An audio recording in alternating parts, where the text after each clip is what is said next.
get there. Est-ce que ce serait pas une bonne idée? En fait, on a abordé.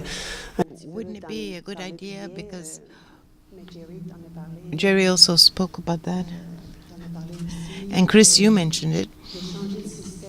Couldn't we change the system? Because in social pediatrics, that's exactly what we try to do, to influence the existing systems, the systems of law, medicine, all the traditional systems that are very hard to change. Social workers are perhaps a little more flexible, but when it comes to medicine and law, those are certainly very traditional.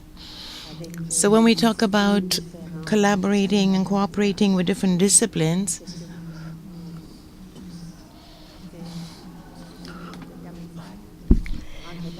Samira, you said, not in my backyard. It's not your field. It's not, up to you and so on. So we have turf protection. So when we get into a circle, we have to be able to collaborate, right, with agencies outside the system. And what would be the advantages of doing that? I'm sure there are advantages to that form of cooperation. And I think that when it comes to finding solutions to Jack's problem, which is, of course, a typical child that we see in our offices on a daily basis, that you do need this collaboration, interdisciplinary collaboration and cooperation. There's also anthropologists. We have a wonderful book called Child Honoring by Rafi Kabukan, the one who sings Baby Beluga. It's a series of essays on putting children first, and there's some anthropologists that have, penned a very nice article on how it is that, human beings came to dominate in the biosphere, and is it because we have opposable thumbs, or does it have more to do with the maturation and brain growth that happens outside of the womb, and the nurturance, and so they make the case for this very compellingly, that explains in many parts our ascendancy, how as a species we were able for millennia to wrap services around children and to put children very intentionally at the heart of our of our development as a species, and in some ways I think the discourse of human rights, which has become kind of the dominant legal discourse in the 20th century and since, has taken us away from that. There's that focus on individualism, there's that focus on the me generation, and it's tied to notions of paternalism that take us away from relational, caring approaches. And I hope, Janusz Korczak, wrote shortly before being marched off with 200 children in his care to the gas chambers at Treblinka, to a friend of his who had found refuge in Israel, and she was pressing him to come. And he said, I know that children will be part of the spiritual renewal of mankind. I had hoped to be a witness and part of it, but perhaps not.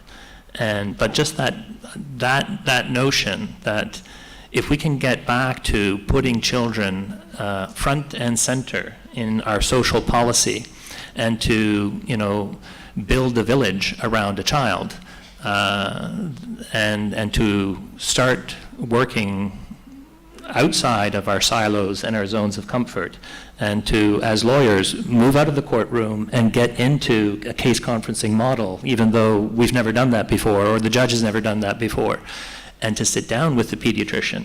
And this is the strength of social pediatrics, that it allows and it invites this kind of collaboration we've been very encouraged in New Brunswick.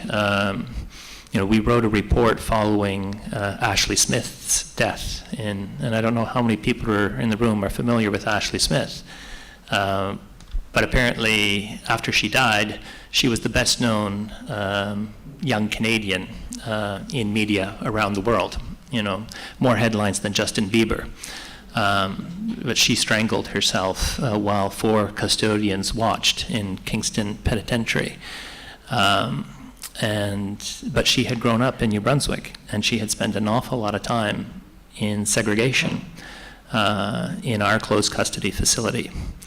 And she was a young person who needed clinical supports and intervention, but we offered secure, contained, a facility, and she was eventually transferred to adult prison, and things went bad to worse. So we wrote a report and called for better integrated service delivery. And you're talking about best practices. I think that is one, and we would like to see in New Brunswick, we would like to see social pediatrics take off and develop as a companion piece to what's been happening in our K-12 educational system, where we're getting social workers and mental health officials working in child and youth teams at the school level and at the district level to address clinically complex cases. And so the results that we're getting from that kind of collaboration are extremely encouraging.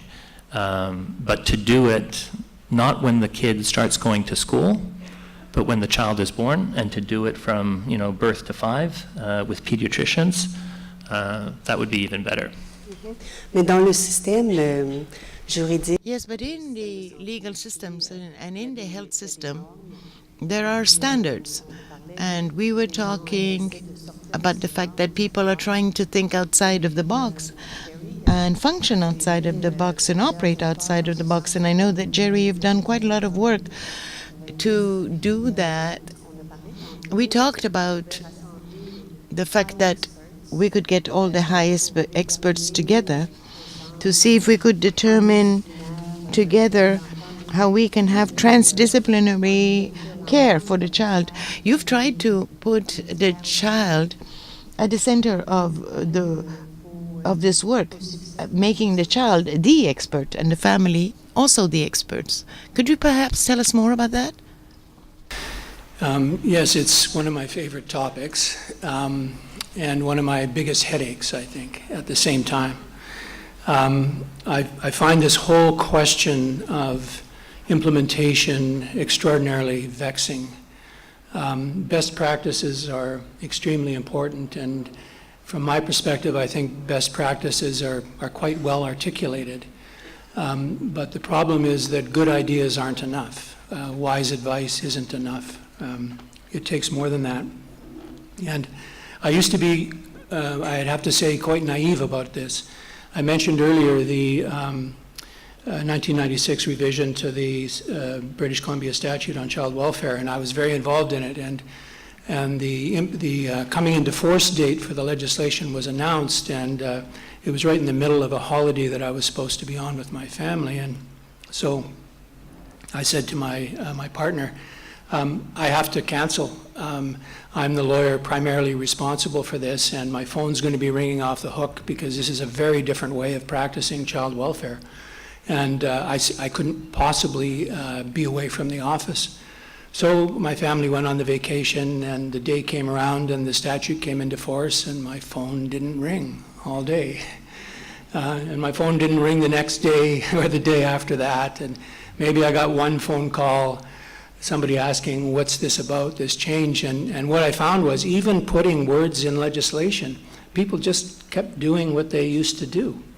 And they took their old culture, their old values, their old attitude, and sometimes with extraordinary feats of illogic, they managed to squeeze their old ways of practice into the new framework in the legislation. And so we had a choice at that point in time, and I'm not convinced we took the right road. I'm not certain, but the choice was, well, do we work with this organically, and do we start on the ground and we try and educate people and encourage the process and provide training and let the logic of these different processes, the more ecological, connected to the environment processes come through, or do we just come along and mandate it? Because I was in government, and government had the power to say, this is the way it's going to work. You have to go to mediation. You simply can't go to court till you go to mediation. There would be exceptions, of course, and we chose the softer, more organic route. And I would say over time it's changed, and there's no question that the culture of law around these issues in BC has shifted, and people are much more collaborative, and they're much more tuned in. But it's a very old dimension, aspect of legal practice, that when a lawyer gets the file, he or she owns that file. That becomes their file. And the client instructs the lawyer. If it's a child, well, that could mean hardly anything. And even if it's an adult, it mean hardly anything. The lawyer takes whatever route through the system he or she thinks is fair. And that's an extraordinarily difficult habit of culture to displace, in part because it's rewarded on a number of different levels, including financial. So it's hard to displace. But what I think the biggest force for change that exists out there is to actually have the experience of working collaboratively or working in a multidisciplinary context and seeing what the results can be. That's what we found to be the strongest argument. And one last comment I'll make about that, because that's how things have changed, to the extent they've changed. It's just by people experiencing different processes and recognizing viscerally that this just works better than what I was doing before. That changes people. Legislation, not so much, but this visceral experience changes people. And the other thing that's starting to emerge that I have real hope for is it's becoming quite legitimate in law. Historically, it never has been, but it's become quite legitimate in law to talk about an ethic of care, where it's actually part of the lawyer's responsibility to care for the well-being of not just child clients, but parents and adult clients as well. And what I read and what I hear is that lawyers find that approach much more nourishing in doing their work. So I think it could help. Just to segue on that, like I think lawyers and legal systems can play a role in that culture change too. And we've seen kind of two things, that work very well in terms of bringing about that culture change. I mean, if the challenge is, an entrenched culture, like Julien was saying, but narrative, and that's what lawyers are. Lawyers are storytellers. So a good narrative, and I mentioned Ashley Smith, but so the report, that came out was, I think, very instrumental, and the subsequent coroner's report in Ontario that came out in that case, I think were really milestones in shifting practice and shifting culture. And the other thing that counts and can shift culture is data. And we've seen that as well, that, if you do a good job of data monitoring, if you can marshal the evidence and put it forward to, decision makers that, you have one of the highest rates of sexual crimes on children under 12 in the country. Is that something you want to focus on? Yeah, we want to focus on that. But so you have to do that, that data monitoring piece, and you have to be able to present it cogently. I've had a chance to collaborate with one of your colleagues at UVic, Dr. Ziba Vagri, who's received funds to develop Global Child, which is a data monitoring tool for the Convention on the Rights of the Child, and we're looking forward to it because we're trying to do, that kind of data monitoring piece for New Brunswick kids on an annual basis. But what really matters to politicians is when they can see how are New Brunswick kids doing in comparison to Quebec kids, or to Nova Scotia, or to Finland, or Denmark. So if we can find a way to kind of build consensus globally on how do we measure effectively the implementation of children's rights, we'll be able to do a lot of due diligence across the field much more easily. And Dr. Vagri's work is, I think, really exciting in that regard.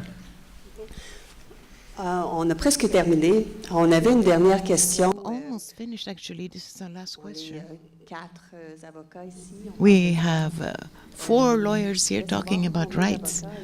I'm wondering how many lawyers are there in the room. Perhaps you could raise your hands? Yes? Well, a few at least, I see.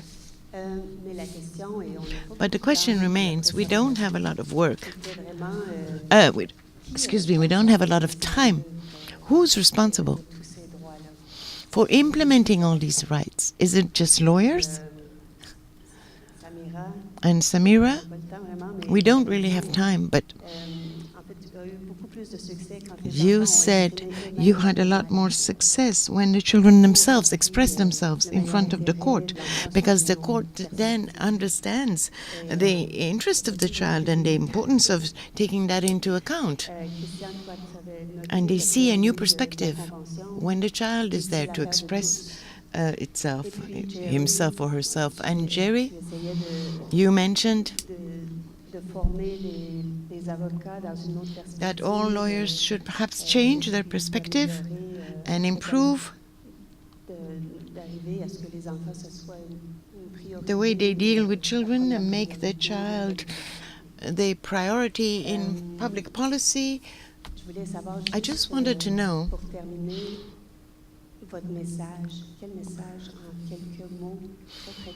if you could just say a few words, each and every one of you. What is the last message that you have for us? Eleanor Roosevelt, who Eleanor. Dean of Law from McGill down to Washington after the Second World War to head up the UN's new Human Rights Division. And she led, with René Cassin, the committee that led to the adoption of the Universal Declaration of Human Rights and became a champion for human rights. And she says, where after all do human rights begin? In small places close to home, so close and so small that they cannot be seen on any maps of the world. Yet they are the world of the individual person, the neighborhood she lives in, the school or college he attends, the factory, farm, or office where she works. Such are the places where every man, woman, and child seeks equal justice, equal opportunity, equal dignity, without discrimination. Unless these rights have meaning there, they have little meaning anywhere. And I think that is, the message that I would like to leave, is that child's rights implementation cannot be left to lawyers, certainly not lawyers alone, and it is really everyone's responsibility. Certainly, I don't think I have as eloquent of a quote to provide after that, but I do think it's a shared responsibility. And I think that often, sometimes what gets lost in the process of making decisions about children is this idea that, it's difficult to include children. And there's a great quote from the Ontario Provincial Advocate for Children that says, "Nothing about us without us." And I think there's something really poignant about that. And what I would tie to that as well is this idea that there's been some empirical research done about what a child's experience is of decision making if they were heard, but the outcome wasn't necessarily what they wanted. And research actually showed that there was an improved feeling that young people have about how that process went that was enriching for them, even if the decision wasn't exactly what they had wanted. And I think that that's telling for all of us in our work, is that we need to integrate the children that we serve in a way that's meaningful to them, even if ultimately it may not be that we're able to give them exactly what what they want or what may be best, but that we maximize their participation, their sense of human dignity in the work that we do with children. And, piggybacking on what Jerry said, I think that we all need to be conscious of spotting, issues that we sometimes see as social issues, which are in fact legal issues that have a legal process to be dealt with. I've tried to make the point that I think the justice system is in a fundamental way in a form of transition right now to a place where it can accommodate better questions like this, the accurate enforcement of children's rights, amongst other things. And I see two broad forces pushing in that direction. One is coming from within the justice system, where people are just simply becoming conscious of the fact that our work isn't adequate, that it's not preventing harm that with the resources we have we should be able to prevent. And that's going to be a powerful force for change. But the other is external demand, and I guess I would call on people in this room. Movements like the community social pediatrics align, I think, very, very well with a vision that's emerging in law. And to the extent that you interface with law, that you have contact with people in law, I would urge you to be a little bit conversant with these principles and to insist upon it, to demand that the legal system be more responsive to the whole child, to the whole problem.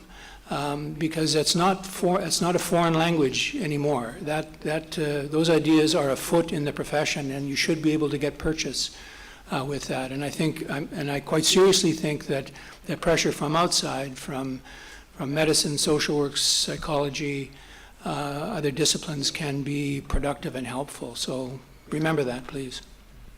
Merci beaucoup. Maintenant, je passe le micro à Rosalie.